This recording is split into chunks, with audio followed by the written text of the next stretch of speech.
I already pushed the go live.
Hello, hello, hello.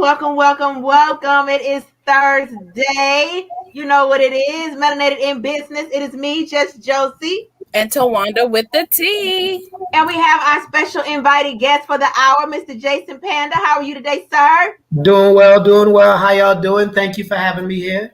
Thank you for Thank coming. you. Thank you for being present on the show. All of everybody tuning in, thank you for being here with us on this Thursday. Tuning in every 7:30. It is me, just Joci, TaWanda with the T. We're gonna get right in. What is the tea that you have for us? Happy Thursday. I'm TaWanda with the T. Grab your cup and come sip with me. Most people are familiar with the Father's Day and Flag Day. Awareness is growing for Juneteenth. These are just a few significant holidays in June, but many other causes or topics far less familiar to the general public are part of the month of June. Many of them are great opportunities for businesses to join in for marketing and promotions. Today, I'm going to mention some known and unknown June awareness initiatives. Since Father's Day falls in June, it makes sense that June is also Men's Health Month. June also serves as the national month for many other health issues: Alzheimer and brain awareness, aphasia awareness, cataract awareness, hernia awareness, migraine and headache awareness, which I got today, post-traumatic stress disorder awareness, scleroderma awareness, child vision awareness, vision research, cancer from the sun awareness, world infertility awareness, professional wellness, pharmacists declare war on alcoholism month, and hunger awareness. Next, African American Music Appreciation Month is a good fit for June since Juneteenth falls on June 19th in recognition of slavery's abolition in Texas on that day in 1865. June is also National Caribbean American Heritage Month. Other arts-related topics recognized with their own month in June include audiobooks, accordions, and bathroom reading, which might be one of the oddest topics to get its own month, right? Bathroom reading. This last awareness initiative that I will touch on today, I'm sure you did not know about, but if you did, please feel free to correct me. Effective Communications Month falls in June, and it's a good topic for business professionals to revisit, as is Entrepreneurs Do It Yourself Marketing Month. And that concludes TaWanda's Tea. Thank you for taking a sip with me.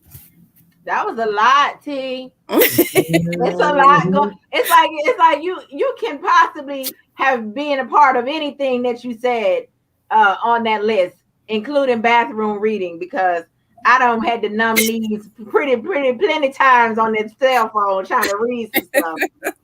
That's the worst feeling in the world, to be on your phone and your legs go numb in the bathroom. My bad, y'all. I'm sorry. But just know, I know you can relate while you acting like you can't. Right. So we have the amazing Mr. Jason Panda in the building of B Condoms. Jumping right in, Jason. Real quick, where are you from? Massachusetts. So Massachusetts. yeah, originally like born and raised in a city called Brockton, Mass. Yep. And then lived in Atlanta for a while. Went to Morehouse years ago. Then went to law school in D.C. at Georgetown, and then I was in New York before I moved back down here to Atlanta. So I've been in Okay. Atlanta like since last June. So almost like 1 year. Oh, so you like a new fresh recruit. Fresh meat. Yeah, so When you basically, leave yeah. the job and then you go back to the job again in a new position. Yep. Ain't the pastures ain't greener nowhere else except here. So you gotta come back. That's That's right. what's up. So tell the people who Mhm. you are and what you do. All right. So my name's Jason Panda. I'm the owner of B Condoms, the only black-owned condom company. We're based out of Atlanta. Soon to be available in Walmart. So if you're anywhere in the Atlanta or Georgia area, definitely come find us in Walmart. We do a lot of work around teenage pregnancy, unplanned teenage pregnancy, HIV and AIDS, and health disparities, primarily in the Black community. And yeah, that's a lot of kind of like what we do. Does B condoms have a significant meaning? Like, Oh yeah. So like my bad. So yeah, so the B actually one of the reasons that we picked B was because we wanted the brand to kind of be able to resonate with our people as well as kind of be open, right? So our condoms, they're odorless, they're vegan friendly, they're all natural, they're pH friendly for all of the women. It's not going to impact your pH level. We actually invest a lot more into our product than other people. But the B, you can kind of like be cool, you can be safe, you can be whatever you want to be, just be healthy. And I think kind of like along with kind of like our messaging of being able to protect the culture, we just want people to be themselves, be healthy, be safe, and be the best that you can be.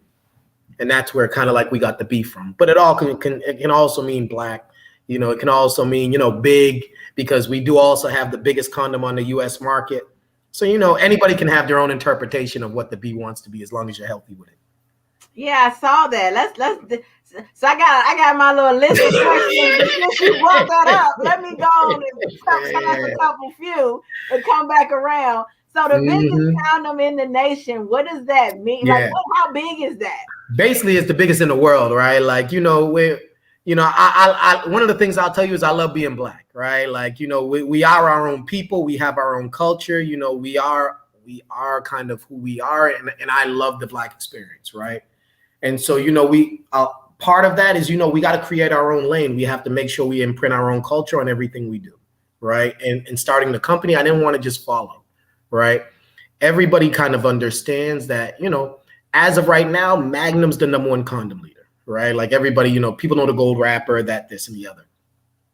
But one of the things is people know them to have high odor smells, all of that other type of stuff. So one of the things that we did before is, if you're going to compete against somebody, you really got to understand like where are they strong and where are they weak, right? I'm a black man. I use condoms, right? I ain't got no kids, fortunate and all of that. Like later on in life, I will.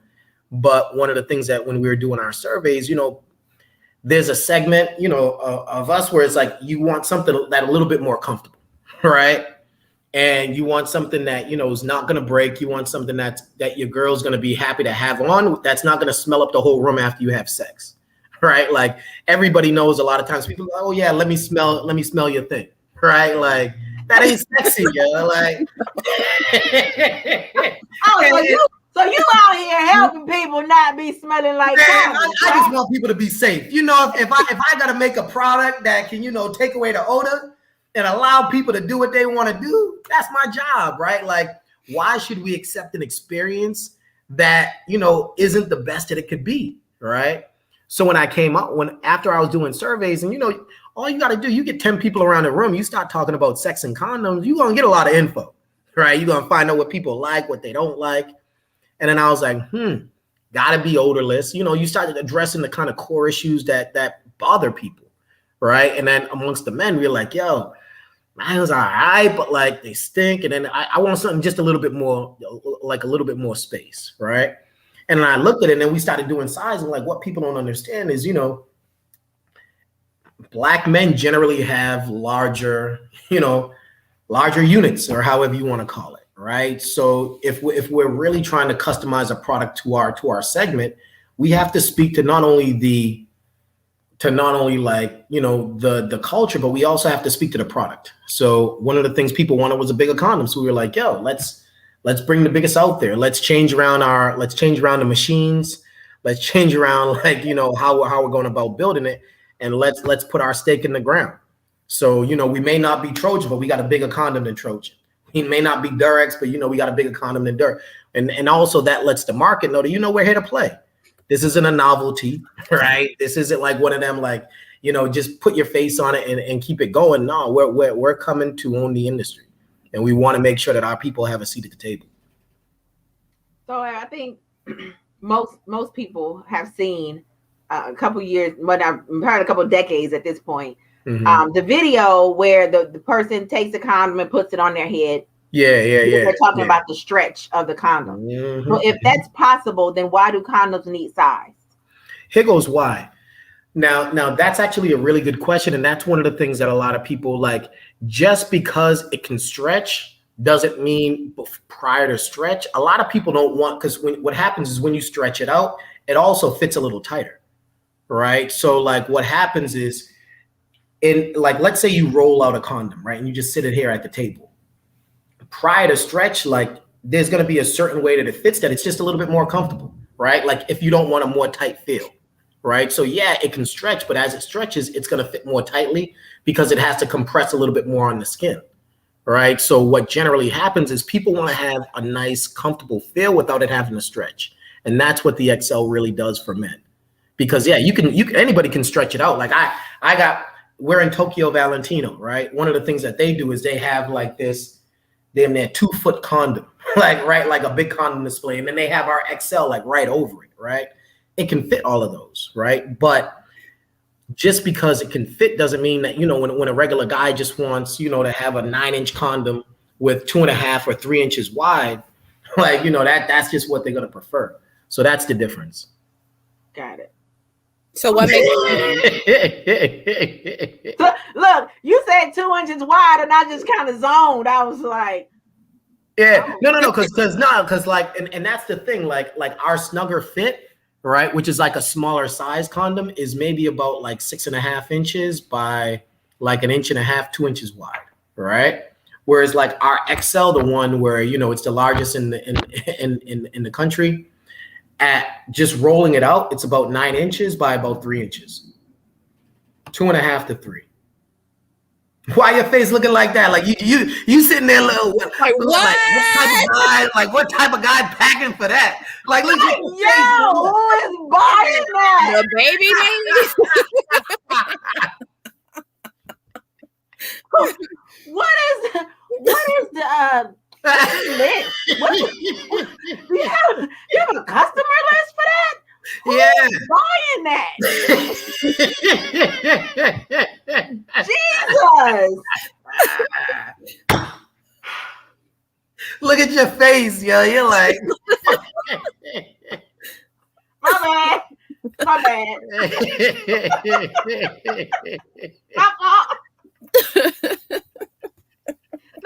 That's me, group. I'm gonna my notebook. So why condoms? What was the journey?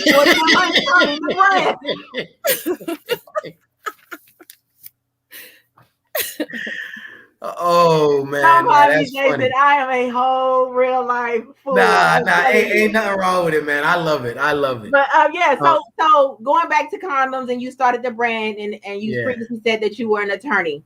Yeah. So why condoms? What made you decide this is what I want to do? I used to, like, so early on, like when I was working, I hated law, number one. Like I was kind of like one of those people, you know, like you just try to find something, and then if somebody's like, oh yeah, you should do this, whatever, then you do it, you're like, you're miserable. You may be making great money, but you hate your job, right? And prior to then, like when I was in college and a little bit after, I had a job working at a tech, I started a tech company, right? But the tech company went out of business. And that was around like when the recession or whatever hit. But what happened was I was thinking, and I wanted to do something that would be specific to the Black community, right? And then I was a bio major in undergrad, so I wanted it to kind of be health related because that's just kind of where I felt comfortable, right? And then I also wanted something that would incorporate like international travel because I love to travel. I love business. I like building I call it like giving life to ideas, right? And the two businesses that I came up with were caskets and condoms. And that's because, like, you know, if you're looking for something recession proof, you know, and it's sad, but, you know, there's the funeral homeowners were always the richest people, kind of like historically within the Black community, right? So I was like, wow, like I always look at things from a product perspective because I followed like Master P a lot, even from when I was a kid. And he was like, yo, you always got to think products. And I was like, yo, why don't I know of any like Black-owned casket companies? But I'm not really a religious guy. So I was like, you know, you'd have to sell those through the churches and all of that. So I really wasn't connected in that crowd. So I was like, that wouldn't fit, right? And then I thought about condoms and I was like, you know, my mother used to run a detox, right? So like a transitional care facility for like drug addicts, alcohol addicts. So I grew up in like a nonprofit household, right? And I was speaking to her and we were talking about like, you know, teenage pregnancy, HIV, all of this. And we're like, yo, why is there no like Black-owned condom company? Right. And then I looked up and Black spend over $500 million a year in condoms, like without a white dollar. Right. And I was like, damn, we're spending all of this money in condoms. Like, what if some of that money actually came back to the community and were able to be used as kind of like a social investment vehicle where, like, think about how many nonprofits we could fund. Think about how many people we could educate. Right. Like, just think about the much larger impact that we could have. And I was like, I could do that. Right. So at that point, you know, I made the decision and I was like, all right, I'm going to leave law because I hated law already. So I knew I was going to leave. I just had to figure out what I was going to do. Right. I went to Thailand, China, Malaysia, you know, met with 15 different manufacturers, got a chance to really kind of understand the back end all the way from the rubber tree all the way down to the end product. And I was like, yeah, I'm going to launch, you know, the only Black-owned condom company. Was the transition hard? Oh, it was brutal. like I'm not gonna lie to you, it was brutal, right? Like I always live way below my means, right? So when I left, like I made really good money. Like don't get me wrong, like when I was practicing law, I made close to 200,000, right? But I walked out of that to make zero, right? Because in my mind, I was gonna take like 5 steps back, and I didn't realize how many years, but like 5 steps back to be able to jump 20 steps ahead, right? And that's really what it was. First 2 years, I ran out of money. Business had no, like, you know, I did it with one of my friends earlier on who like is no longer associated with the business, but you know, we laid everything on the line and we were failing, right? Like I didn't understand like distribution. I had a good product, but I didn't understand really where the money was, you know, like I didn't know where the money reside, right? So it's like, if you can't make money, and it's you know it's a distribution place. So you're gonna make a small amount of money on it. You gotta have distribution to have enough out there to be able to really get return. So at that point, you know, we were either gonna have to close the business and I was gonna have to go back to law, or I was just gonna have to figure it out. So that was kind of when I began to shift, and we shifted it to focus on like nonprofit and government.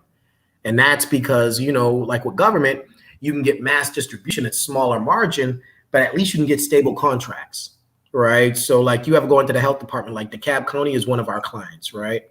Cobb County is one of our clients, right? So you go into any of those clinics, it's our condoms that they're giving away.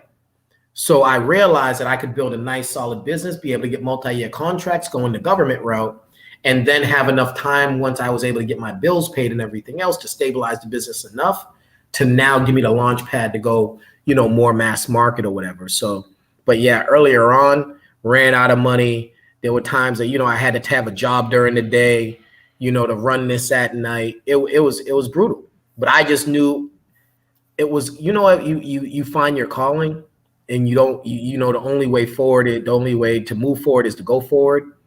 And, you know, I hated law so much, I could never go back to it. So I just was going to have to figure it out.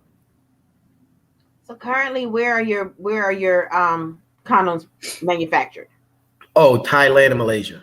Okay. And was it hard finding them? I mean, being this young Black man walking into these factories, you know, with no act as if, right? Like with me, like I love to travel, right? But I'm also, you know, at the end of the day, it's information, right? So you want to know how I found them initially is like I said, I went to Google, right? I was like condom manufacturers, right? And I saw Thailand, China, and Malaysia. Uncle Google knows everything. Huh? I said, Uncle Google know everything. Yeah. You ask Uncle. It's like, yo, Uncle, where I gotta go to get this? Oh, you gotta go right there. Mm-hmm. And then once I saw that, now, you know, you pay attention to, like, you know, for a different product, but you look at like movie like American Gangster or something like that, like Frank Lucas, where he was like, you know, to me, it's always been about having a direct source, right? So like, I don't deal with no middleman. I ain't got no middleman there. Like the company, there's nobody behind me, right? So once I was able to get the list of places, I was like, I can teach myself the other part of the game. So yeah, the first manufacturer I went to, I didn't know nothing, right? But you visit 3, you visit 4, you ask questions, they show you how they manufacture, they show you how they test it. By the 5th one, you know the game. And you also know what to be able to ask. I visited some of the places that made them for like lifestyles, that made them for Durex. You know, then you're able to see how your competition is strong, where they may be weak. And yeah, you just kind of teach yourself, like literally, even when I first started building and bringing in containers, right? Like now, you know, we do 40-foot containers, right? Multiple at a time, right? Like first container I brought in, or even before we were at a container level, you know, we were started bringing in shipments. I showed up at the port with a U-Haul and a couple of my boys, right?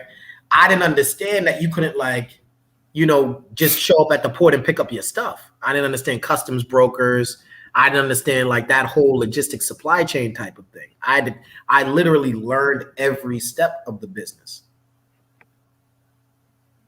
We have one of our guests who is watching. She says, this is so amazing to see. Congrats, sir, on tapping into our uncharted industry by our people. I love what you guys are doing.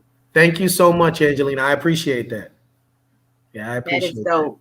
So you mentioned rubber tree. What is a rubber tree? All right, now this is actually really, really cool, right? You ever seen syrup? Like syrup come out of like the tree, how they stick the little thing in there, like almost like a straw, and then it'll kind of come out? Yes.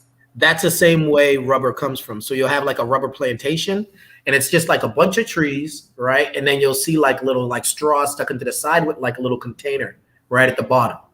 And that's where they collect the all natural raw rubber like latex, wow. Right?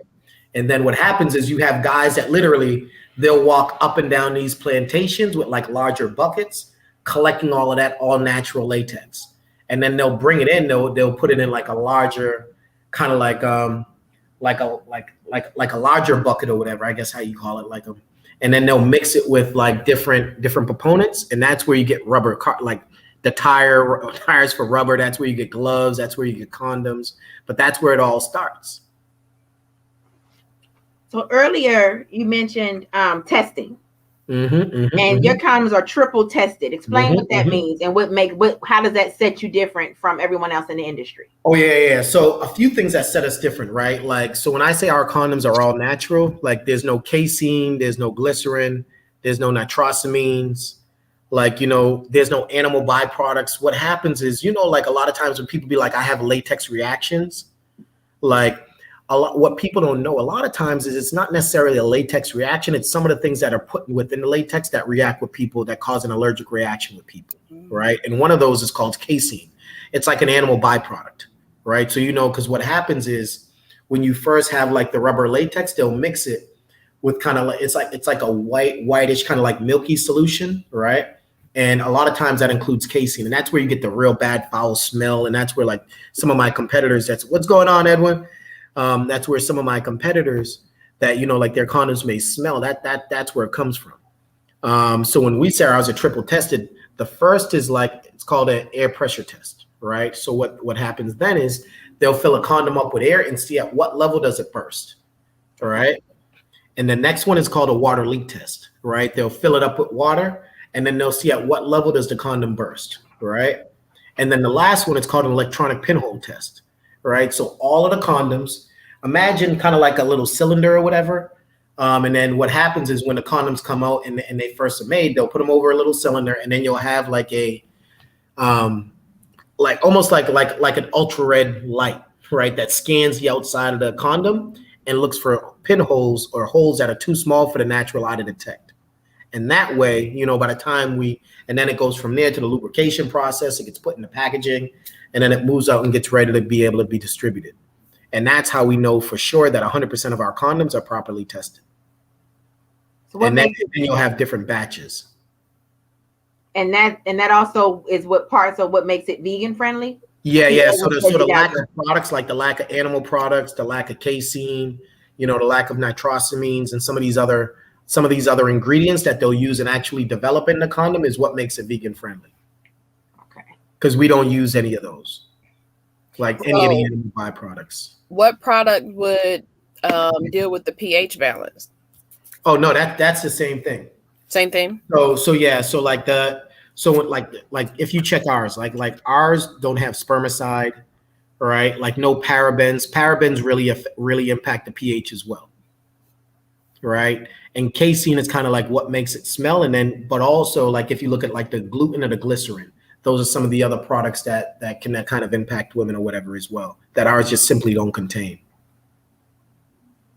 So with your product not having those items, right? But then you also have a flavored condom, right? And this is just assuming, whatever is in the flavoring could possibly affect my pH, or how do you balance that so that no. So what happens is with the, like, you know how you have like the traditionally lubricated condom, right?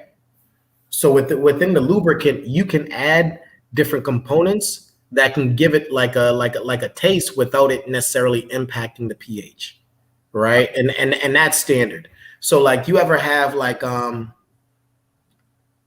let's take the condom aside, right? You know, like with some women that may suffer from like dryness, and you'll be able to go to the store and you'll be able to buy a lubricant, right? Some of them will be flavored, some of them will be traditional, right? That lubricant, a lot of times that water-based lubricant is the same type that's actually used within the condom as well. Okay. You get it? Yeah. So that's kind of like how you combine it too. So the lubricant in and of itself is void of those things. Exactly. By just adding the flavoring to it, it's still void of those things. Yes. Got it. Yes. We on the same page, T. I was like, let's talk about this pH balance. And my bad, because that's a big thing for women. Yeah, no, it's huge. It's huge. And I think like one of the things, like a lot of times, like if I try to hold back from getting too technical, but for me, it's important that people understand what they're putting in their bodies, right? And also it's really important for us to know that we're not just going to accept whatever people put in our communities, right? Like, because what's happened is, you got to think, like my biggest competitor, like they control 75% of the market, right? And almost like 100% of all of the convenience stores. So there's not really real options when it comes to what we have. It's no different than kind of like, a lot of times I talk about the Black community and having food deserts because you can't get healthy foods. You can't get healthy options, right? I invest so much more in my product because I want it to be an alternative, but a better alternative to what my competitors have. And I think one of the challenges that we're bringing on is, how do you have a more premium, better condom, but also make it cool, right? Also be able to incorporate the culture, have it be able to speak to Black women, but also have it be able to speak to Black men. And I think that's one of the things where it's like a challenge, because, given we may all be Black, but we're like, there are so many different colors of Black, just in terms of our personalities, our experiences, and we want the brand to be really inclusive and also to represent us in the best light as well. What is the difference between sensitive and hypoallergenic?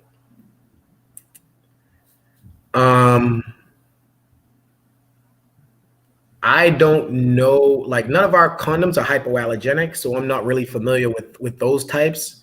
I can tell you about our sensitive condom though. Okay. I'm all ears. Fill me in. Yeah. Like, so in terms of a sensitive condom, generally, like what that means is that, we use a more thin latex, right? And then what people will ask is, okay, what's the difference between ultra sensitive and then ultra thin, right? Right. And the difference between those two generally comes within how the condom's kind of like made, right? Some of them, like the ultra thin, may be thin throughout all of the way. Right. So all of the latex is thin, whereas some of the ultra sensitive may be sensitive more so in the top part for the man. Right. So you get more sensation around like the head of the condom than you would a traditional condom. So that it's for the man, not for the woman. It all depends, right? Like, but I guess another way to say it is yeah. Okay. Yeah. I always thought that. But I will tell you this though, there are the ribbed condom. All right. And there also is the studded condom. Right. And that studded and ribbed is primarily for the female, right? Because, those ribs and those studs are going to be rubbing up against, the insides of the female genitalia to make sure that they're able to really get a better experience with their sexual experience. Okay. Does the thinness affect the integrity? No. And that's actually a really good question as well. No, one of the things that's really important is that, even us, right? We're FDA certified, FDA confirmed. One of the things that people are really surprised about or surprised to learn is that, every year we have to pay the FDA nearly $6,000, right, to maintain our certification. That's just before we make $1 or anything, right? And then what also happens is a lot of the times when we bring containers in, the FDA they'll open up our container, they'll open up our condoms, and then they'll send batches of our condoms to their own testing labs to make sure that our condoms fit the integrity and the wellness that actually of what we put out to the community. So yeah, we're third party checked. We're certified and confirmed. Congrats. That stuff is legit. That's like a big deal. You just ain't out here making condoms and flying them in. Yeah. And that's the other thing. Like, people don't even realize, like, with us, like, there are times like we pay, like, our insurance bill, right, is probably like, I told you what we pay in FDA. There were times when we were paying upwards of like $25,000 in insurance alone. Wow. Right? Like, this is before we make any money, right? Like, but why is because the bigger our company becomes, anybody can sue us based on one condom. Right. Somebody gets a bad experience. Oh, I'm suing you. You done gave me a baby. Right. Right. Who knows what they were doing in the bedroom, right? But what happens is, just because we may be a small company and everything else, they don't care. Like, Walmart supply, like, all of the requirements and all of that. Like, they don't care that we're any smaller than the big guys. All of our stuff had to be Trump tight, right? Our insurance liability is almost like $6-7 million a year, right? Like, that means, if somebody sues us up to that amount, we're covered, right? But that's because, last year we shipped out like 40 million condoms, right? Like, no one will know because, this is the first year that we've actually begun marketing, right? Like, before, I was growing a business using government, and government, we didn't have to market. No one really knew about us. And now it's because, we're starting to make our move that more people are learning about us. But yeah, like, we are required to, like, we're extraordinarily vetted. So, like, when you use a B condom, you can rest well knowing that this ain't no fly-by-night operation. This is official. Yeah. This is some official protection we got going on. Yeah. We are really protecting the culture out here. Like, our stuff is no joke. So you're big on safe sex and all of its disparities. What was the driving force? Is that the driving force for your brand to continue going? What pushes you to be like, I have to keep this focused? I think the opportunity of knowing what we can do when I can get this brand to be national and to be as big as I see it in my mind, right?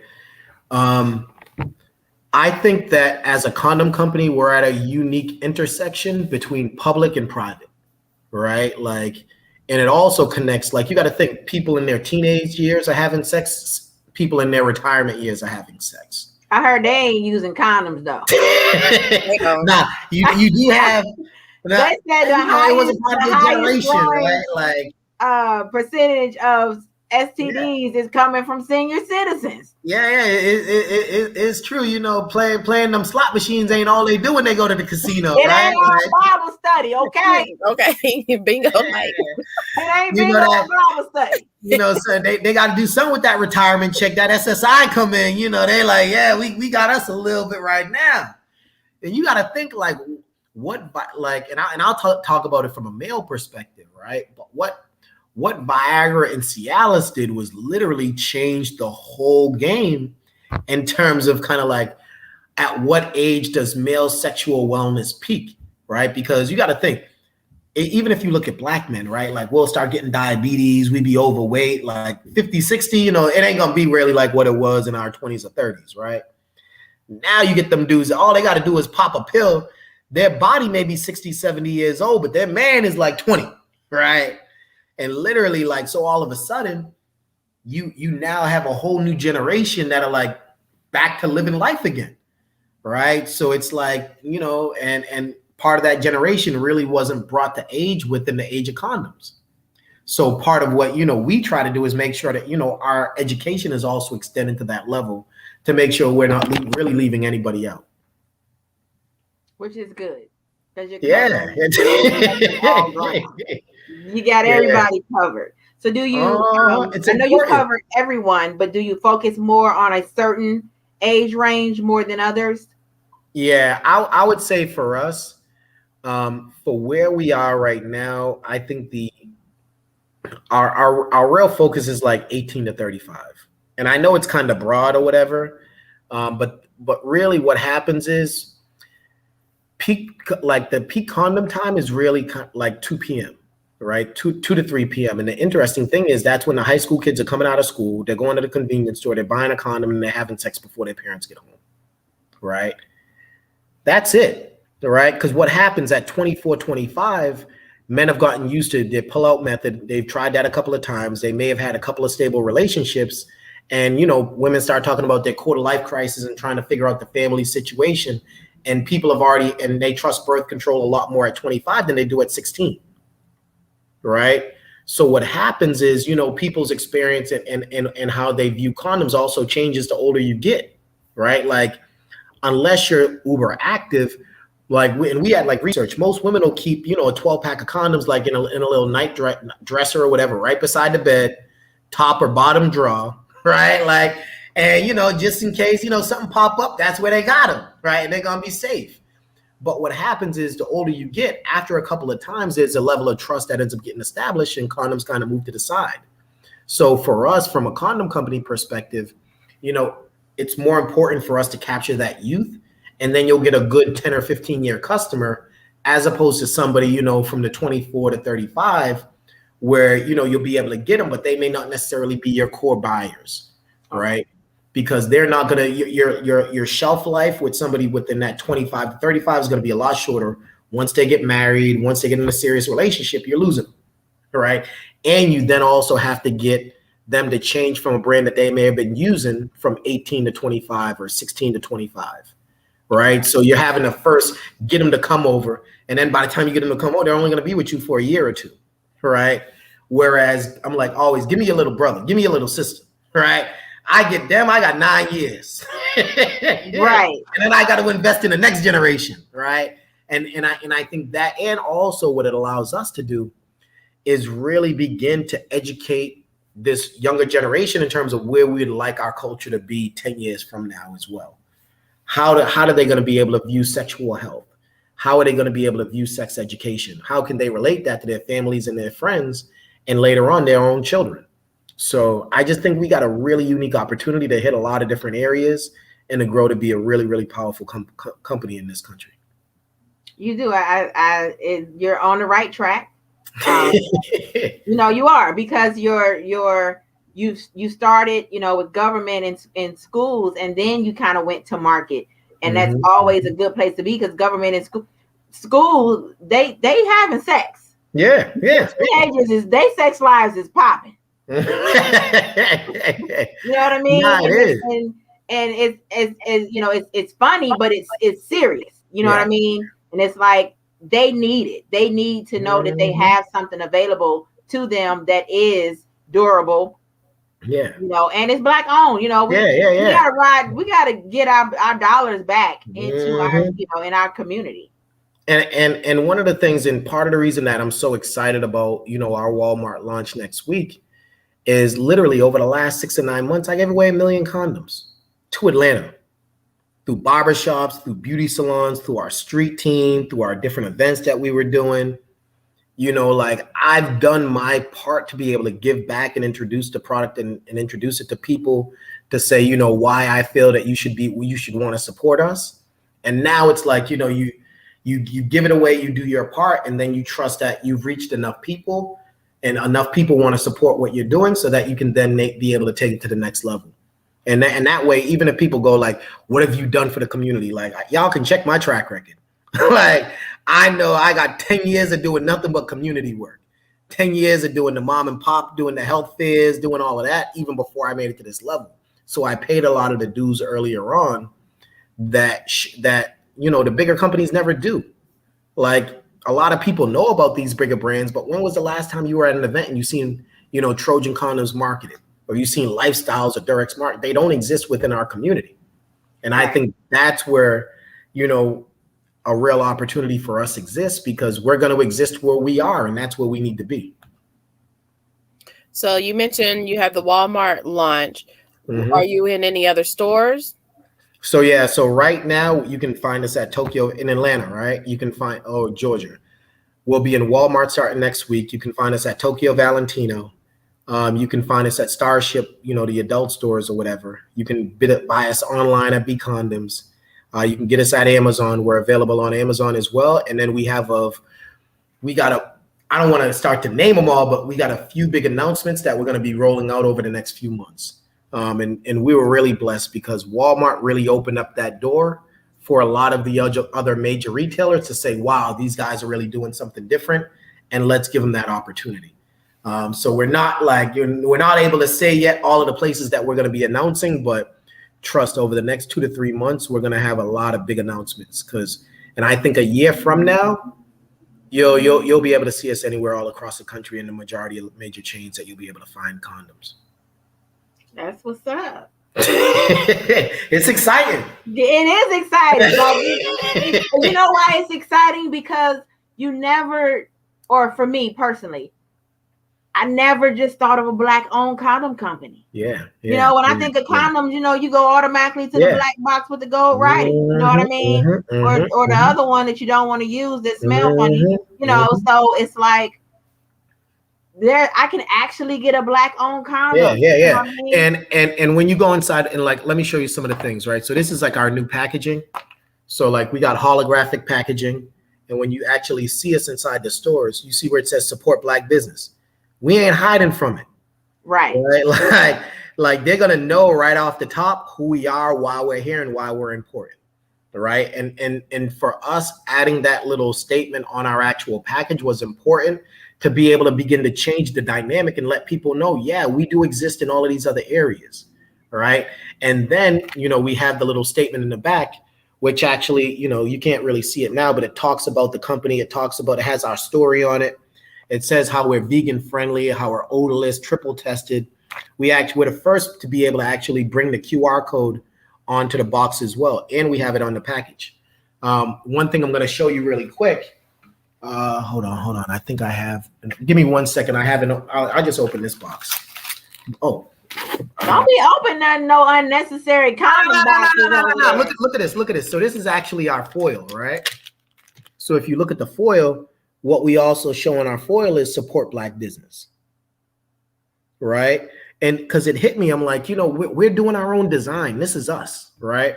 And one box, but you're gonna have 12 foils at the end of the day, right? So if we're really thinking about it from a brand perspective, why not extend our branding to the actual foil?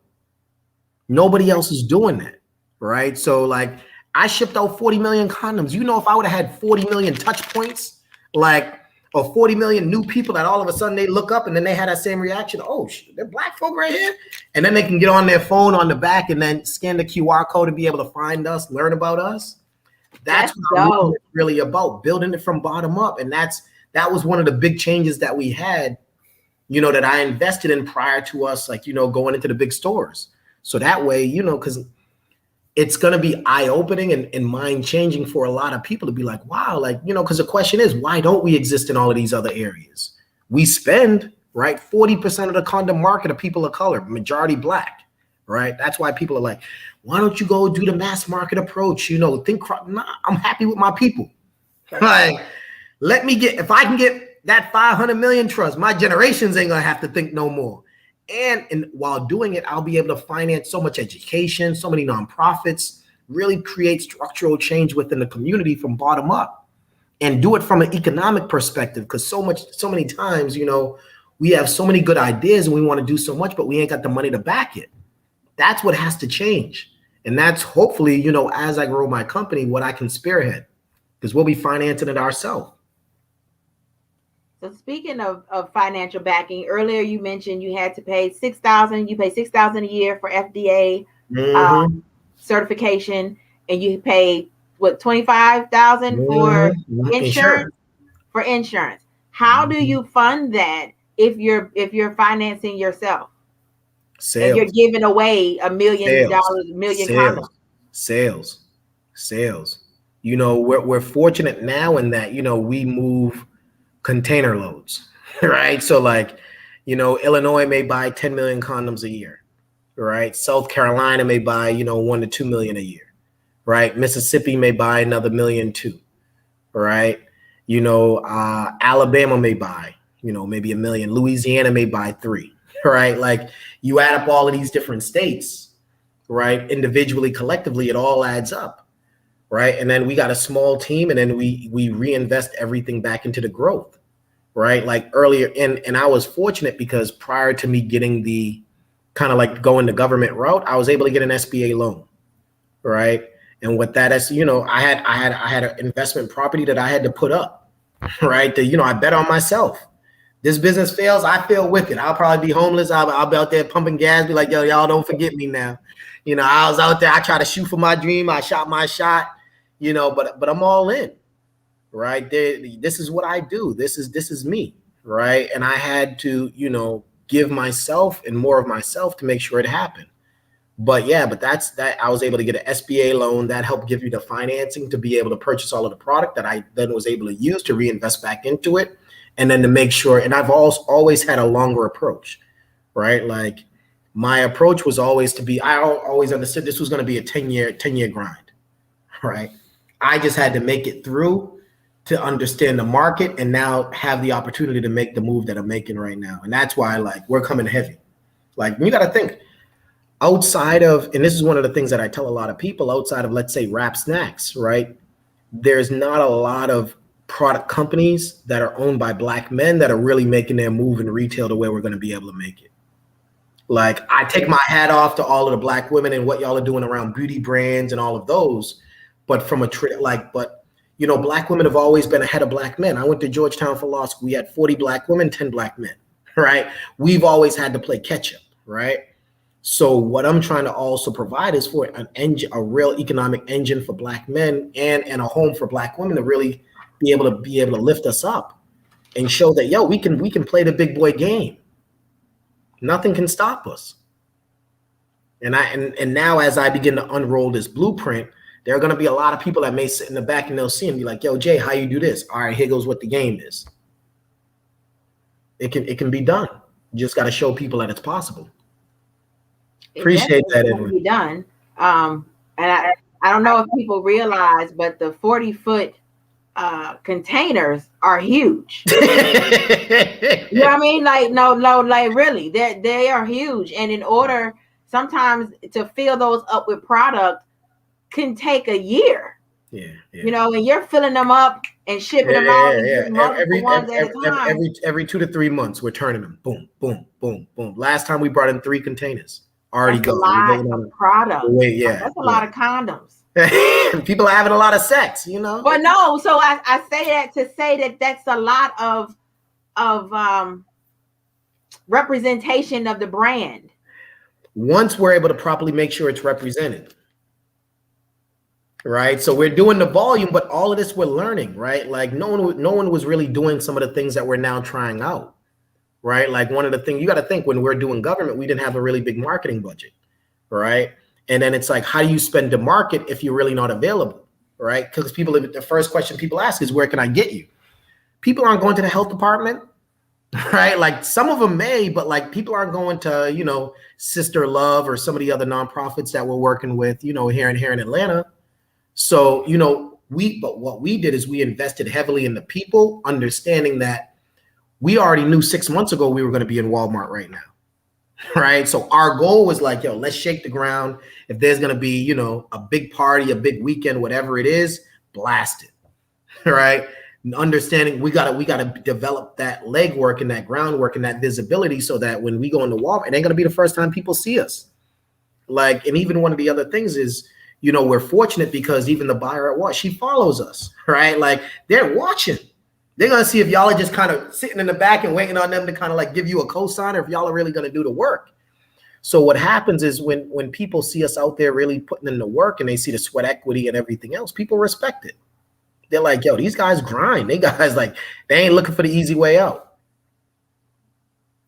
You guys do a lot of partnerships in the community, right? Mm-hmm. What are some that you have done in the past, and what do you have coming up?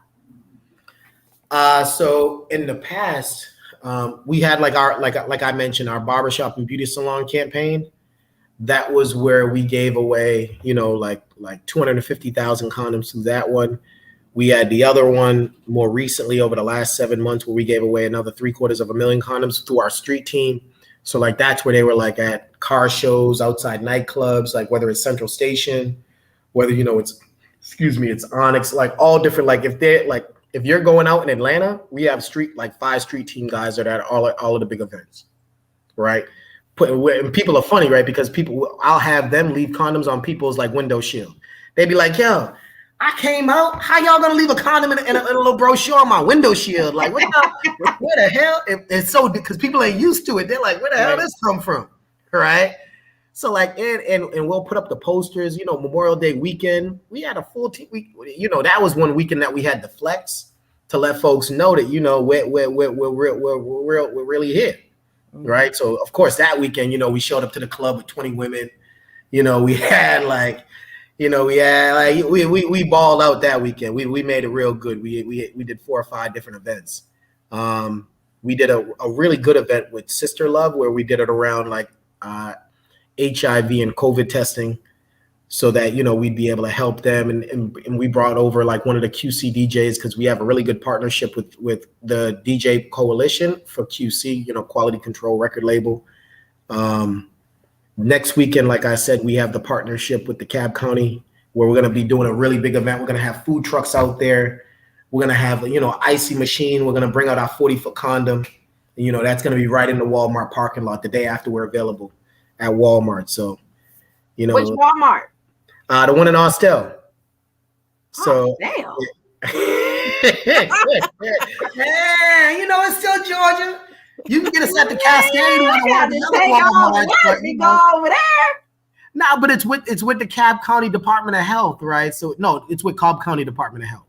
So we had to keep it in Cobb County, right? And that's for National HIV/AIDS Testing Day, right? So it's like Cobb County Department of Health. They're going to be running ads on 107.9, and it's going to be Cobb County Department of Health, B Condoms. You know, we're bringing the QC DJs, and we're going to have a really big event, food, you know, music, fun, all of that. We're going to rock out. Mm-hmm. Way in Austell. Come on now, man. It ain't that okay, bad. So what time is the event? What time is it? It's from 12 to 5. Okay. Yeah, it's so 12 to 5, Walmart, Austell. What's that? That's the June 27th. June 27th. Thornton Road. 27th. No, it's on the East-West Connector, 1133 East-West Connector. Okay. So y'all got that, people. Go check it out. Come get some food. Come get tested. Come listen to some music. Come get some condoms. It's gonna be good times.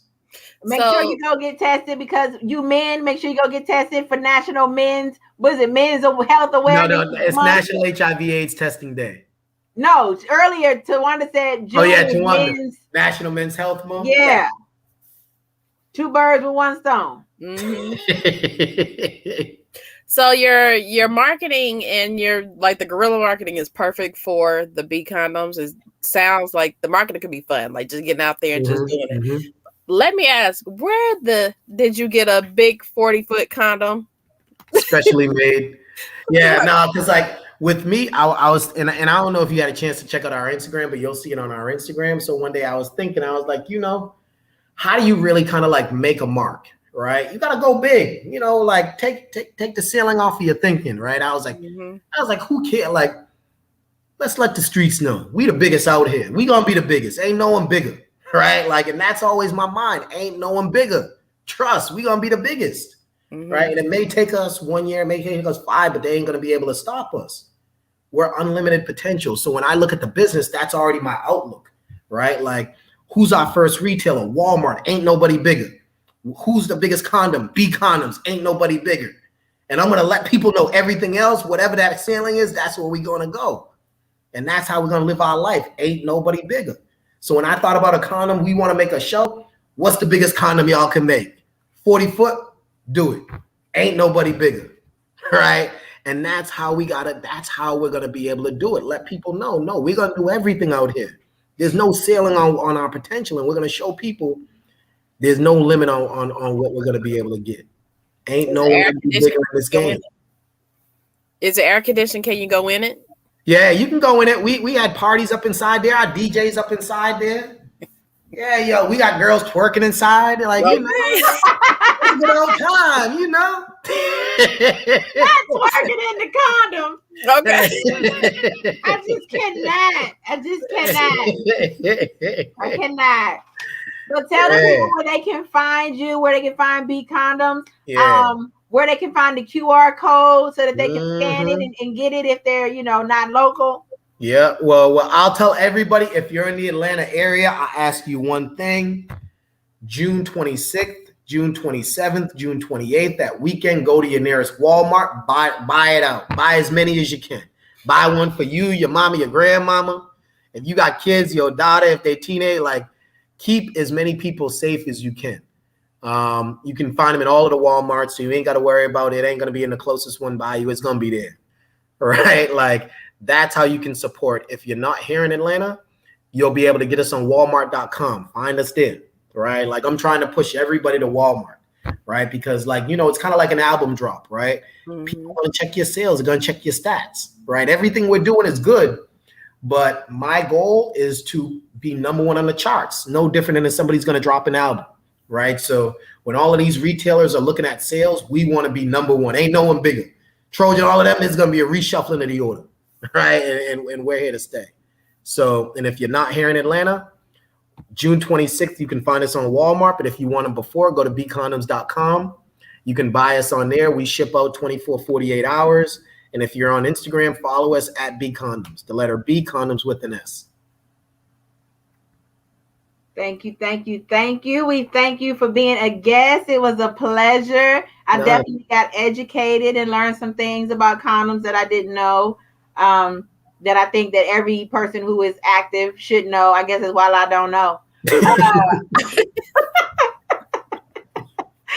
To know and just be educated about condoms and the things. One last question though before I let you go.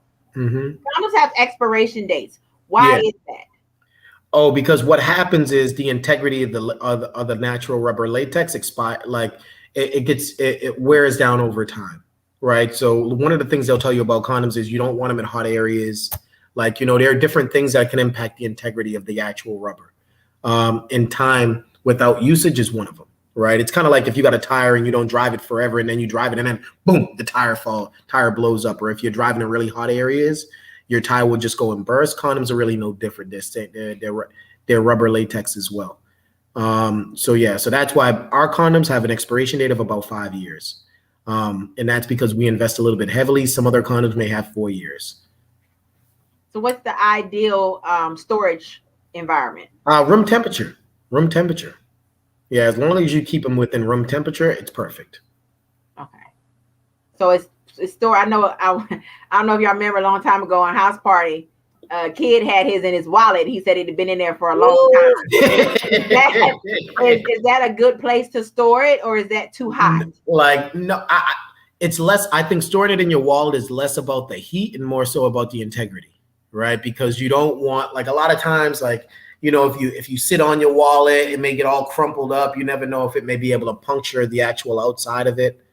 And then it may impact the actual condom inside. So we generally don't recommend it. Got it.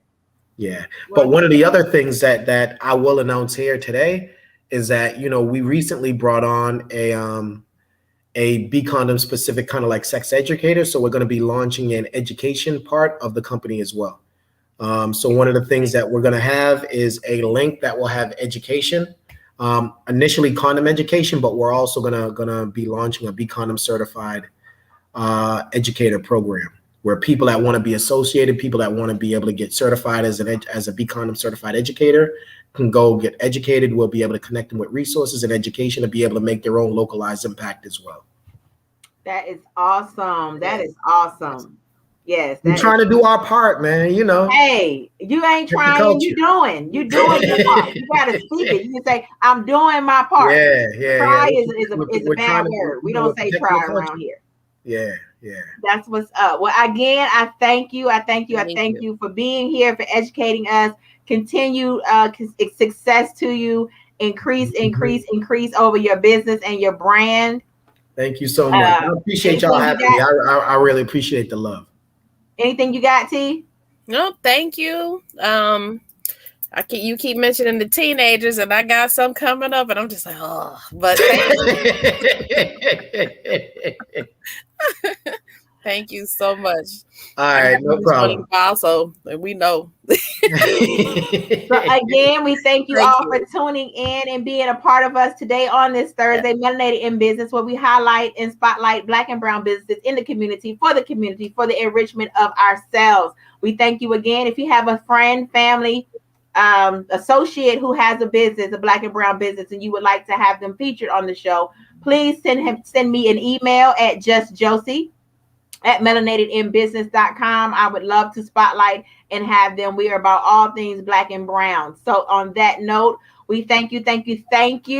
And everyone, please stay on the call when we disconnect. And other than that, you all have a wonderful Thursday. All right. Thank you so much. Y'all have a good day.